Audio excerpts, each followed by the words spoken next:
नमस्कार शेतकरी मित्रांनो. तर आजचा आपला जो विषय आहे तो विषय आहे की आपल्याला रेशीम उद्योगामध्ये सर्वात महत्त्वाचा विषय म्हणजे आपल्याला बॅच आल्यापासून ते बॅच संपेपर्यंत आपल्या तो तिचा पाला आहे तो आपल्याला व्यवस्थित पुरेल किंवा नाही, याविषयी आज आपल्याला आपल्या व्हिडिओतून माहिती मिळणार आहे.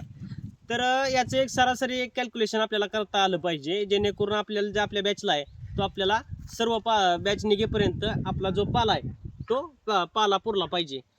तर शेतकरी मित्रांनो, याच्यामध्ये आपण एकदम सोप्या पद्धतीने असं कॅल्क्युलेशन करू शकतो, जेणेकरून आपला दुसरा मोल्ट पास झाल्यापासून ते चौथा मोल्ट बसेपर्यंत जो काय आपला पाला गेलेला आहे तर त्याच्या आपण सरासरी किती आकारमान म्हणजे किती क्षेत्र आपला पाला संपलेला आहे त्याच्या 4 पट जो पाला आहे तो पाला आपल्याला चौथा मोल्ट पास झाल्यापासून ते चंद्रिका पडेपर्यंत आपल्याला तो पाला लागणार आहे. तर आपण तुम्हाला एक सोपी ट्रिक सांगतो. तर समजा आपल्याला दुसरा मोल्ट उठल्यापासून ते चौथा मोल्ट बसेपर्यंत जर आपल्याला 10 गुंठे किंवा 20 गुंठे जर पाला लागत असेल, सरासरी 10 गुंठे धरून चाला, तर आपल्याला चौथा मोल्ट उठल्यानंतर ते आळीची जी शेवटची अवस्था 5वी अवस्था पूर्ण होईपर्यंत म्हणजे चंद्रिका पडेपर्यंत आपल्याला 10 गुंठ गुणुले 4 पट करायचा आहे, जेणेकरून आपल्याला 40 गुंठ पाला अशा पद्धतीनं पाला लागणार आहे.